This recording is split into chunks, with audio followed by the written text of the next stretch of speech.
સૌરાષ્ટ્રની અસ્મિતા ન્યૂઝ.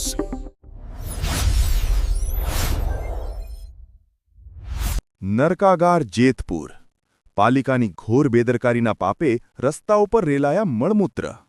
સ્વચ્છ ભારતના બણગા ફૂંકતા તંત્રની પોલ આજે જેતપુરના રસ્તા ઉપર ઉઘાડી પડી છે. જેતપુર શહેર અત્યારે ગંદકીથી ખદબદતું જોવા મળી રહ્યું છે. પણ હદ તો ત્યારે થઈ જ્યારે સેનિટેશન વિભાગની ફાંકા ફોજદારી અને પાપ હવે શાબ્દિક નહીં પણ સાક્ષાત મળમૂત્રના સ્વરૂપે રસ્તા ઉપર વહેવા લાગ્યા છે.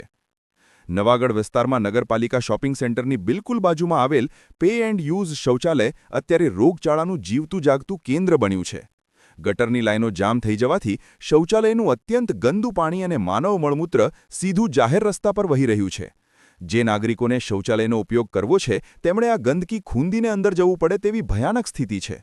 આસપાસના રહીશો અને દુકાનદારો માટે શ્વાસ લેવો પણ મુશ્કેલ બન્યો છે. સેનિટેશન શાખા ઘોર નિંદ્રામાં. શું કોન્ટ્રાક્ટર સાથે મિલીભગત?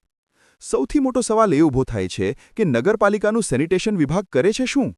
એકવાર કોન્ટ્રાક્ટ આપી દીધા પછી જાણે અધિકારીઓ ગંભીર અવસ્થામાં ઊંઘી જતા હોય તેમ લાગે છે. જનતાનો સવાલ એ છે કે અમે પ્રાથમિક સુવિધાઓ માટે ટેક્સ ભરીએ છીએ, તો આ ટેક્સના પૈસા કોના ખિસ્સામાં જાય છે? જો પૈસા આપવા છતાં પણ ગંદકીમાં રહેવું પડતું હોય તો આ તંત્રને શું કહેવું? મહિલાઓ પાસેથી પણ ઉઘાડી લૂંટ.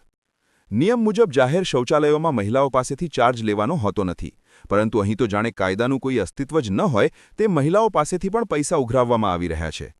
ભ્રષ્ટાચાર અને બેદરકારીની પરાકાષ્ઠાએ પહોંચેલું આ તંત્ર શું કોઈ મોટી બીમારી ફાટી નીકળે તેની રાહ જોઈ રહ્યું છે? શું જેતપુર નગરપાલિકા જાગશે કે પછી જનતાએ આ નરકમાં જ જીવતા શીખી લેવું પડશે?